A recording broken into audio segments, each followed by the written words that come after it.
My husband smiled when he slid the divorce papers across the dinner table. Not at home. Not in private. At dinner, in a restaurant full of candlelight and people pretending not to stare. His sister was there, his old friend was there. And beside him sat Elise, the woman he called only a colleague. He thought humiliation would keep me quiet. He thought I would look at those faces, feel shame burn through me and sign before dessert came. But before my fingers touched the pen, my phone rang. The screen showed his lawyer's name. When I answered, the first thing he said was, "Please do not sign anything tonight." For a few seconds, I forgot how to breathe. Daniel's smile stayed, but something behind it changed. He leaned forward and said, "Who is that?" I did not answer. The lawyer's voice was calm, but every word felt careful. "Mrs. Hale," he said, "do not sign the agreement in front of you. Not one page, not one initial, nothing." I looked down at the packet between us. Yellow signature tabs stuck out like little flags. Daniel placed a gold pen beside them. He had made it beautiful. That was the cruelest part. He had dressed my humiliation until it looked elegant. "Why are you calling me?" I asked. "Because there's a problem with the document," the lawyer said. "And I do not believe you know what you are giving up." The restaurant kept moving around us, forks on plates, waiters passing, strangers laughing. But at our table, everything froze. Marla stopped turning her bracelet. Grant stared into his drink. Elise went pale, as if she knew about the affair, but not about this. And Daniel looked at me as if my phone had betrayed him. I had been married to Daniel for 18 years. From the outside, we looked like a quiet, successful couple. People saw the man he became. I knew the man he had been, or I thought I did. When we first married, Daniel was ambitious, but not cruel. He had a notebook full of ideas and a way of making impossible things sound practical. I worked full-time while he built his consulting firm. I proofread proposals and kept our home steady while he chased the life he wanted. When my father died and left me a modest inheritance, I gave Daniel part of it to keep the company alive. Daniel cried and said, "I will spend the rest of my life making sure you never regret this." For a long time I did not. That is what makes betrayal hard. You do not only lose the person standing in front of you, you lose every version of them you protected in your memory. Daniel did not become cold all at once. He became polished, then distant, then efficient. Efficient was his favorite word. Efficient meant he handled the finances. I stayed away from business dinners, passwords changed, phones turned face down, and I became part of the house. Like furniture, no one notices until it is gone. I saw the signs, a woman usually does. But whenever I asked a normal question, Daniel made it about my weakness. "Why are you suspicious? Why are you insecure? Why do you make everything heavy?" So I became quiet, not weak. Quiet. And I kept papers, old bank records, copies of checks, printed emails. Anything that made the small, steady voice inside me say, "Do not throw this away." I kept them in a blue storage box at the back of the hall closet. Daniel never noticed. He thought silence meant I had stopped paying attention. That was his first mistake. Elise came into our life about a year before the dinner. At first, she was Daniel's brand strategist. Then she was at every launch and every late meeting. She was careful with her charm. The first time I met her, she said, "Daniel talked about me all the time." I remember thinking that was strange because Daniel barely talked to me anymore. I never made a scene. By then, I had learned that a man who wants to lie will make your pain look like madness. So I watched, and I waited for the truth to stop hiding. It finally arrived on a Thursday afternoon in a text message. "Please be ready by 7. Wear the navy dress. We need to discuss something maturely." I was in the grocery store parking lot when I read it. A carton of eggs sat beside me on the passenger seat. My life still looked ordinary from the outside. A marriage about to be opened in public. I almost replied, "Discuss what?" Then I stopped. Daniel wanted me unsettled before I arrived. So I wore the navy dress. Not because he asked, because it made me stand taller. The restaurant was one of Daniel's favorites. Dark wood, soft golden light, a place where people could wound each other quietly and still look expensive. Daniel was already seated when I arrived. Marla sat to his right. Grant sat beside her, turning his glass in slow circles, and Elise sat on Daniel's left, close enough to be noticed, far enough to pretend innocence. There was one empty chair across from him, mine. No one stood. They had rehearsed the coldness. Marla smiled. Grant looked uncomfortable, but not enough to leave. Elise lowered her eyes, and for 1 second I saw pity on her face. Pity was worse than victory. She thought she already knew the ending. Daniel kissed the air near my cheek. "You look nice," he said. Nice, after 18 years. That was the word he chose. I sat down. Daniel ordered wine without asking what I wanted. That was when I knew dinner was not a conversation. It was a stage. For 20 minutes, they talked around me. Business property, a renovation, a client dinner. I ate food I could not taste. My body understood first. Then Daniel placed his napkin beside his plate, reached into a leather folder and pulled out the papers. He did it slowly. He wanted everyone to see. He set the packet between us and turned it so the signatured tabs faced me. Then he slid the pen across the table. It stopped near my hand. "I think we both know this has been coming," he said. Nobody moved. Daniel kept his voice soft. I wanted to handle this, respectfully, cleanly, without unnecessary conflict. Respectfully, he had brought another woman to watch him hand me divorce papers. He had invited witnesses. He chose a place where he knew I would not raise my voice, and he called it respectful. I looked at the first page, petition for dissolution. My name, his name, 18 years reduced to legal spacing. Daniel tapped the pen. "The terms are fair," he said. "You can have someone look at it later, but there is no reason to drag this out." Later. That was part of the trap. He wanted my signature now and my understanding later. I turned a few pages. Support, property, confidentiality, release of claims. I was not a lawyer, but I knew when language felt too wide. The agreement did not just end a marriage. It talked about unknown claims, business interests, property rights, and anything discovered later. Discovered later, that phrase tightened inside me. Daniel saw me pause. "It is standard," he said quickly. I had not asked. Marla leaned in. "Maya, it may be easier not to make this harder than it needs to be." My name in her mouth sounded like a warning. I looked at Daniel. Is this why she is here? I did not look at Elise. Daniel's jaw tightened. Elise is not the issue. It was the first honest thing he said. Elise was not the issue. She was proof of it. The issue was the man who believed humiliation was pressure. I reached for the pen, not because I wanted to sign, because for one terrible second, shame did what shame does. It made me want the moment to end. That was when my phone rang. Whitaker and Sloan Legal, Daniel's lawyer, I answered. "Mrs. Hale, are you currently with your husband?" "Yes." "Is there a pen in your hand, almost? Please move it away from you." I did. Daniel watched my hand leave the pen, and I saw something crack behind his eyes. "I am calling because I became aware of a serious issue this evening, Mr. Whitaker said. "I cannot explain everything while you are at that table, but you must not sign anything tonight." Daniel whispered, "Maya, hang up." I did not. The lawyer continued, "Take the agreement if you can. If he refuses, photograph every page, especially the back attachments." I looked down. There were tabs in the front, none in the back. "What attachments?" I asked. Daniel's chair scraped softly. "Enough," he said. People nearby glanced over, not because he had shouted, because his control had slipped. Mr. Whitaker lowered his voice. "Mrs. Hale, the signature he wants tonight is not about divorce." My mouth went dry. "What is it about?" "Control," he said. Then the call ended. For a few seconds, no one spoke. Then Daniel sat back and tried to smile. It looked painful now. "That was unnecessary," he said. I placed my phone on the table. "Why did your lawyer just tell me not to sign your papers?" He gave a small laugh. "Lawyers are cautious." He probably saw a minor wording issue. "Then why did he call me?" Daniel's eyes moved to Marla. It was quick, almost invisible, but I saw it. Marla looked away.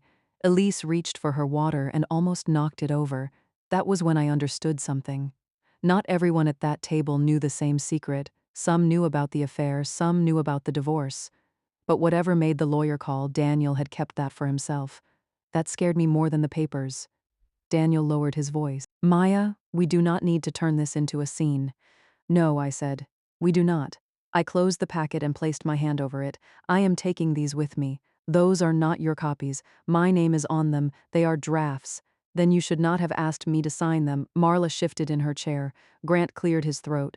Elise whispered Daniel's name. He ignored them. For a second, the polished man disappeared. I saw the hungry one underneath. The man who did not like hearing no. "You are being emotional," he said. "No." My voice was quiet. "I am being advised." I put the papers in my bag and stood. My hands were not steady, but I moved slowly. I did not throw wine. I did not ask Elise what he had promised her. I did not give Marla the scene she expected. Daniel stood too. "Where are you going?" "Home. We need to talk." We had 18 years to talk, I said. Then I looked at Elise. She was pale, not triumphant, not smug, pale. I almost felt sorry for her, almost. I walked out without my coat. The cold air hit my arms, and for one strange moment, I was grateful. It kept me from falling apart. The valet asked if I was all right. I said yes. Women like me say yes when no would be more honest. Then my phone buzzed, a text from the lawyer. Mrs. Hale, this is Andrew Whitaker. Please call when you are alone. Do not communicate with Mr. Hale in writing until you speak with independent counsel. If you have old business or property records, secure them tonight. Secure them tonight. Not tomorrow. Not when I felt stronger. Tonight. That was when I understood that the papers in my bag were not the whole danger. They were only the cover. At home, the house was dark. Our house. The house where I paid bills and told myself silence was peace. I locked the door, then I dragged a chair under the handle and hated myself for doing it, but I left it there. I went to the hall closet and pulled out the blue storage box. It was dusty and heavier than I remembered. Inside were the papers Daniel used to call clutter. Bank records, old tax returns, copies of checks, printed emails, my father's estate letter, and the wire receipt from the year I moved $72,000 into Daniel's company account. My father had worked with his hands his whole life. He saved slowly. He lived modestly. That money was not a fortune to the world, but it was love made visible. I had put it into Daniel's dream because I thought marriage meant building one shelter together. Under the receipt was a thank you card from Daniel's first office opening. His handwriting filled the inside. None of this exists without you, I cried then, not loudly, not beautifully, just the kind of crying that makes your face ache. Even when betrayal is clear, grief still reaches for the person you thought you knew. My phone buzzed. Daniel, I did not answer. Then he texted, "You embarrassed me tonight." Not, "Are you safe?" Not, "I'm sorry." You embarrassed me. That message helped me more than an apology would have. It showed me what mattered to him. I called Mr. Whitaker from the guest room with the blue box open beside me. He answered quickly, "Mrs. Hale." "What is happening?" I asked. Before I explain, he said, "I need to be clear. I cannot represent you. You need your own attorney immediately." "Why did you call me?" "Because the agreement you were given tonight was not the version I reviewed." I gripped the phone. "What does that mean?" "It means pages were changed and disclosures were missing." "Changed by Daniel." "I cannot make accusations without a full record," he said. But the release language was broader than I approved, and one asset schedule was missing. There was one page he did not want you to read. I opened the packet on the bed. At the back, the attachments were labeled in order. Schedule A, Schedule B, Schedule C, then Schedule E. I stared at the missing letter. "There is no Schedule D," I said. Mr. Whitaker was quiet. "That is what I was afraid of." "What is Schedule D?" "A list of business and property interests your husband claimed were separate from you. If you contributed money or held ownership, it had to be disclosed." My body went still. The small office. My father's inheritance. The money I wired when Daniel said the business would not survive. "What holding company?" I asked. "Hale Meridian Holdings." I almost laughed. I had never heard the name before. 18 years married, and he had built a door inside our life without telling me. Mr. Whitaker asked, "Do you have any proof that your money went into the original company?" "Yes. Keep it safe." "Why?" "Because the agreement he wanted signed tonight would likely release any claims connected to that money." I looked at the yellow tabs. All those little arrows telling me where to erase myself. The lawyer continued, "The amount he offered may look generous, but it is not the point. If you signed, you could be giving up rights to the company, the house, and anything tied to your contribution." Daniel had told me the business was having a difficult year, and all the while he was trying to hurry me into signing away things I did not even know were still mine. "Why would you risk calling me?" I asked. Mr. Whitaker was quiet. Then he said, "Because I know what it looks like when a woman is pressured into signing something she does not understand." Then he told me what to do. Photograph every page, scan the old records, find independent counsel. Do not speak to Daniel alone. Then he asked the question that changed everything. "Do you have the original operating agreement from the first year of the business?" I almost said no. Daniel kept the business papers. Daniel handled the legal papers. Daniel made me feel foolish when I asked questions. But then I remembered a cream-colored envelope in the blue box. I found it under old tax returns. Inside was a document with both our signatures on the last page. Hale Advisory Group Operating Agreement. My eyes stopped at my name. Maya Hale, member interest, 25%. For a moment, I thought I had read it wrong. I read it again, 25%. Daniel had told me years ago that it was just a formality for the bank, something symbolic, something I did not need to worry about. Later, when the company grew, he said his attorneys had cleaned up the structure. I thought he meant for both of us. I did not know he meant around me. My fingers shook as I sent a photo to Mr. Whitaker. He called back less than a minute later. Where did you find this? In my closet. Do you have the full document? Yes. Do not let it leave your possession. What does it mean? His answer was careful. It means your husband may have needed your signature tonight because you have an ownership interest he did not properly remove. Remove. Such a clean word for trying to make a woman disappear. I kept reading. Lower on the page was a line about my ownership. No member interest could be waived or released without written consent after full disclosure of assets and value. Full disclosure, that was the line Daniel had run from. That was the line he tried to bury under candlelight.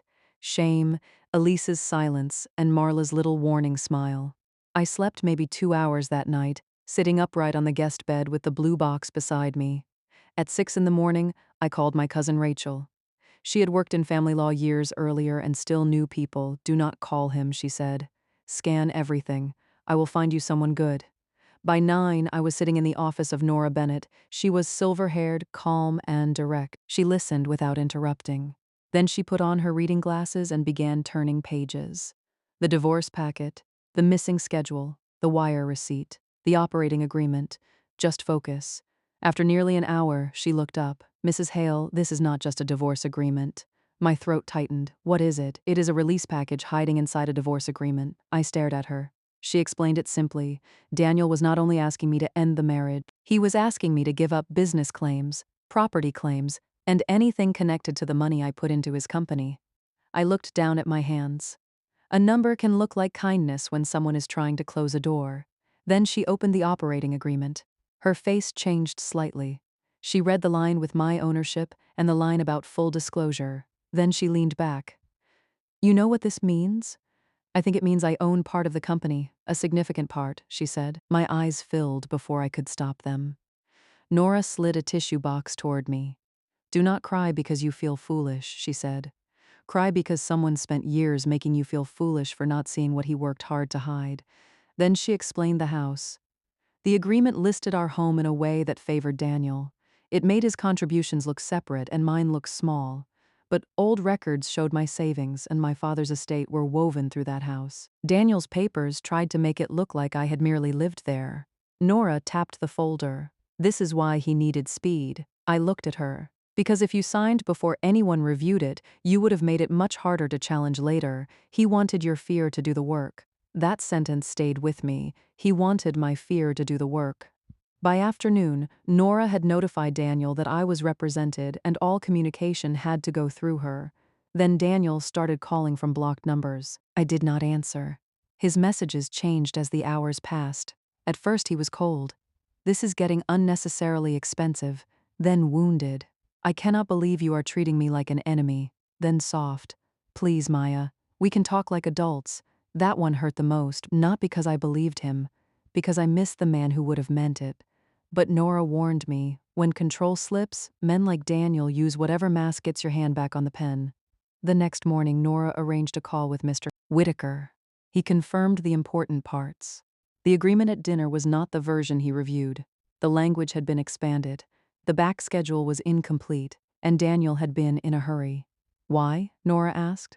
Mr. Whitaker paused. There is a business transaction pending, he said. If Mrs. Hale still has an ownership interest, her consent matters. Her consent. 2 words Daniel had spent years treating like decoration. Now they mattered. Now people could ask questions. The reason for the dinner became painfully clear. Daniel did not need closure. He needed speed. He chose the restaurant because he thought Marla's judgment, Grant's silence, and Elise's presence would press my hand toward the pen. He smiled too early. The paper on the table was not the one that mattered. The page in the blue box was. In the days that followed, I answered questions through Nora. I sent records. I found old emails. I remembered things I had trained myself not to remember. The accountant change. The bank form he rushed me through. The night he told me I did not need to understand company structure. Each memory looked different now. Together, they formed the shape of a man slowly moving me out of the story I had helped write. The strongest proof came from an old email chain Daniel never expected me to have. I had printed it years earlier because it mentioned my father's inheritance. In one email, Daniel wrote to the accountant, "Maya's contribution should remain tied to the original ownership records for now. We can clean it up later. For now. Clean it up later." I had not understood those words when I printed them. Now Nora read them and went very still. Then another email appeared in the records. It was short, only 3 lines. "Maya does not need to be involved in the new structure. Use the prior consent language. I will handle her signature." I read that last sentence 3 times. I will handle her signature. Not, I will ask my wife. Not, Maya has agreed. I will handle her signature. That was when the last soft part of me stopped trying to rescue him in my mind. Until then, some foolish corner of my heart had still whispered that maybe Daniel was scared. But that sentence was not fear. It was a plan. Nora found a later amendment where my name had supposedly released part of my ownership. The signature looked like mine at first glance. That was the frightening part. But I knew immediately. Whenever a legal document mattered, I signed my middle initial. My father taught me that. This signature did not have it. Nora asked quietly, "Did you sign this?" "No. Are you certain?" I looked at her. I have been uncertain about many things in my marriage. Not this. That was the second big reveal. My old documents did not just show contribution. They showed that Daniel had tried to make my ownership vanish without my knowing. The divorce agreement was his final sweep, his last chance to get my real signature over the old false one. Once I signed, he could say I had agreed. He could say I understood. He could say the past was settled, and because I did not sign, the past finally had a chance to speak. Daniel requested a settlement meeting soon after that. Nora said we would attend. I did not want to see him. Not because I feared him. Because I feared the old reflex in me. The reflex to soften when he looked tired. The reflex to protect his pride even while he was breaking my heart. Nora seemed to know. "You do not have to perform strength," she said. "Just sit there and let the documents do what they came to do." The meeting took place in a downtown office with a long gray table. It was not the restaurant, not his stage. Neutral ground. Daniel arrived alone. No Elise, no Marla, no Grant. Only Daniel, his lawyer, Nora, me, and a mediator. Daniel nodded at me. Maya, Daniel. That was all. 2 names crossing a table where the truth was waiting. His lawyer spoke about avoiding conflict, fair resolution, and privacy. Nora let him speak. Then she opened her folder. I had learned by then that Nora's silence was not softness. It was aim. She placed the operating agreement on the table. Then my father's wire receipt, then the email, then the false amendment, then the dinner agreement. She lined the pages neatly. Then she read the important line. "No member interest may be waived or released without written consent after full disclosure of assets and value."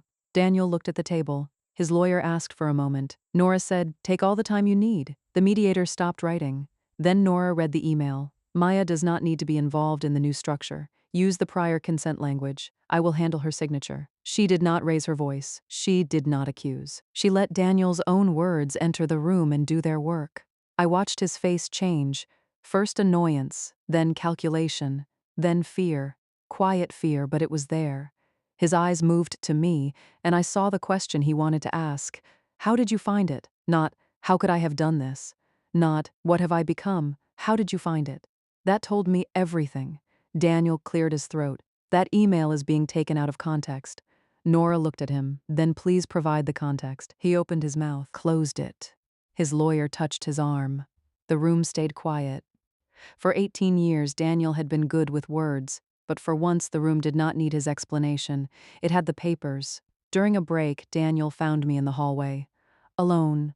No lawyers, no audience. For 1 second, it was just us. He looked tired. "Maya," he said softly, "this has gone too far." That voice almost found the old door inside me. Almost. Then I remembered the restaurant, the gold pen, the yellow tabs, Elise lowering her eyes, Marla telling me not to make things harder. I said, "No." It finally went far enough for people to see it. His face tightened. "You think you are innocent in all of this?" There it was, the pivot. If he could not make me afraid, he would try to make me guilty. I looked at him. I was loyal. That is not the same thing as innocent. He had no answer. I walked past him. When we returned to the room, the conversation changed. Daniel's lawyer no longer called the dinner offer generous. He talked about risk, exposure, and correcting the record. I listened quietly. I did not feel powerful in the way people imagine. I felt tired. But underneath the tiredness was something new. Space. For the first time in years, Daniel was not deciding which truth I was allowed to know. The final agreement did not happen in one magical afternoon. There were more letters, more records, and more meetings, but the direction had changed. Daniel was no longer pushing papers toward me. He was answering for the ones he had hidden. The final agreement protected my share of the company. It recognized my father's money as part of what built it. It protected my rights in the house. It removed the release that would have silenced me. Daniel had to acknowledge in writing that I had not knowingly given up my ownership interest. Not an apology, not a confession spoken with tears, just one clean sentence with my name and the truth in it. That day, a record was enough. When we met to sign the final papers, Daniel came alone. No Elise, no Marla, no Grant, just a quiet office and documents he could not turn into theater. He looked at me once, then mostly at the table. The man who had slid a pen toward me like a weapon now signed each page slowly. When he finished, he pushed the pen back to the center of the table. The same gesture as the dinner, but this time, it had no power. I did not touch it. I used my own pen. After the signing, Daniel lingered near the door. For one foolish second, I thought he might say he was sorry. Some part of the heart waits for decency to arrive late. He said, "I never meant for it to get this ugly." I looked at him. "It was ugly when you brought me to dinner." His face reddened. "That is not what I meant." "I know," I said. And I did know he meant it became ugly when I stopped being quiet. He meant it became ugly when the documents spoke louder than he could. He meant it became ugly when the story no longer belonged only to him. I walked out before he could turn the moment into another performance. Outside, the air was warm. I stood on the sidewalk holding my copy of the final agreement. For 18 years, I had been Mrs. Hale in rooms where Daniel was the important one. That day, I was Maya, just Maya. I thought I would feel victorious. I did not. Victory is too loud a word for what I felt. I felt free. And freedom was quieter than I expected. It arrived as space in my chest, as the absence of waiting for his mood, as the knowledge that my future no longer depended on whether Daniel was pleased. I sold the house months later. Not because he forced me, because every room had too many echoes. I kept the old kitchen table. That table held Daniel's first proposal, my father's last Christmas coffee, and the agreement I signed with hope in my hand. I put it in my new apartment near the window. Smaller place, better light, no locked drawers, no rooms where I had to shrink. A few weeks later, a cream envelope arrived from Mr. Whitaker. Inside was a short note. "Mrs. Hale, I hope you are well. I am glad you answered the phone that night." That was all. Just one line. I sat at the kitchen table and read it 3 times. Then I thought about how close I had come. One more minute of shame, and I might have signed. One more soft sentence from Daniel, and old loyalty might have mistaken itself for love. But the call came. And for once, I listened to the warning before the damage became permanent. People ask how I stayed so calm at that table. The truth is, I was not calm. I was humiliated, shaking, and heartbroken in a room full of people who thought my pain would be convenient. But I had spent years learning how to survive quietly. That night, I used the same quiet to save myself. Daniel thought silence meant surrender. He forgot that silence can also mean watching, remembering, keeping the document, reading the page he hoped you would skip. I do not hate him now. Hate takes maintenance, and I have already given that man enough of my labor. I hope Elise learned the difference between being chosen and being used as decoration. And I hope Daniel remembers the one thing he forgot. The woman he tried to erase had kept the proof. The divorce papers he handed me at dinner were meant to end my life quietly, but his lawyer called first. And that call did not just stop my hand from signing. It gave me enough time to remember that I had never been as powerless as he needed me to believe.